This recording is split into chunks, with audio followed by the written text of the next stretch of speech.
Hey guys, how's it going? Welcome to my video. All right, so I'm gonna give you guys a fix, not necessarily a quick fix on a no crank. Um, no, it's a crank no start issue.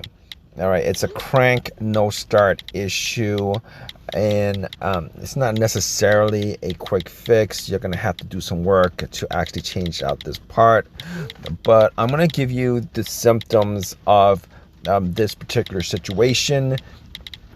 So basically, the car was running fine for most of the day. The other day, parked it, and then the next morning it wouldn't run. It would crank, but it wouldn't start. I did the usual tests. Normally with a situation like this, you're probably thinking maybe it's a low battery. So, like any situations like this, you're gonna want to check your battery to see whether it's good or not. So, good thing that I had, it was at home. I was able to get a multimeter and just to check the battery, just to make sure that the battery was good, and the battery was good. It read about 12.6, fully charged up. So I've moved on to other things because you normally want to do the battery check first because just to get that out of the way. A lot of times either a low battery or battery is not fully charged, or could cause these kind of situation, and you always got to evaluate whether the crank is a strong crank or a slow crank or a weak crank, etc., etc. But if you're around this, but if you had these situations happen, you kind of know what to look for. Regardless, the battery was good. Just make sure that the terminals, the cables on the battery terminals were clean and were tight, and they were clean and they were tight. Also, the negative wire was fully connected to the frame of the vehicle, so I didn't have any kind of issues with that.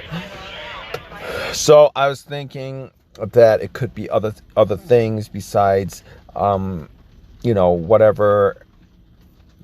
that might be electrical. It could be maybe the maybe a fuel issue. Maybe the fuel pump wasn't working for whatever reason. It could be a fuel filter that was clogged. So I had to do a little check on that. Um, you know, uh, Took a fuse tester and tested out all the fuses. All the fuses were good. There was not a single blown fuse in the fuse box. And I didn't test the relay. I didn't test the relays because it's very, very, very difficult to test the relays. But I was able to I was able to get a pretty good diagnosis of what the real problem was.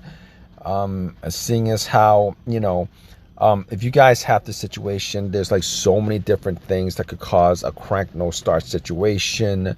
It could be maybe the key fob, the battery and key fob, maybe it's not reading the key, etc., etc. I've had videos where I actually did do some tests on that, and if you guys have an issue where you might think that it's the key fob that may have a really bad battery or something like that, you could always use the key fob to put it on the push start, and even if it was dead, the push start itself puts out enough of static electricity onto the key fob to start the vehicle. But that wasn't the cause of it. I mean, everything else worked without a problem. All the lights came on. So basically, with this situation, I really wanted a quick fix to this. And I really didn't notice anything with the with a check engine light or anything like that. I haven't had a code in the ECU with the car for like the longest time. Last time I had a code was for it was probably for like an O2 sensor or something like that. But just to be sure, you guys have an OBD2, definitely it'll help you out. I plugged in the OBD2 and see if any codes came up, and I think the code that pulled up was a PO 335 or something like that. So yeah, basically I believe the code was a PO 335, and that was the code for the crankshaft sensor. And I'll tell you guys what, diagnosing crank no start and no crank no start, if you guys haven't had this situation happen, if you guys aren't, I guess, mechanically inclined, if you guys are doing this on your own, it's very difficult to figure out, going through the steps to figure out, what exactly is causing the situation, because it could be a couple of things that's causing the situation. But if you guys have an OBD2 scanner, it makes it a lot easier, and a bad crankshaft position sensor will definitely cause a crank no start issue. Sometimes it'll start up, sometimes it won't start up, especially if maybe there's some wiring issues, a short, or maybe the sensor itself is bad in general.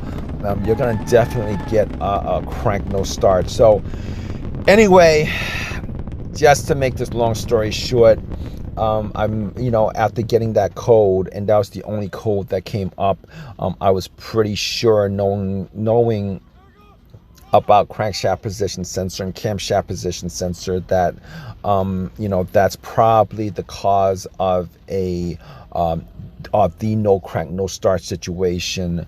So I did it myself. I drove to AutoZone, I got the sensor, popped it in.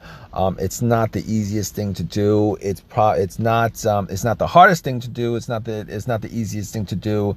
It's not like changing your battery.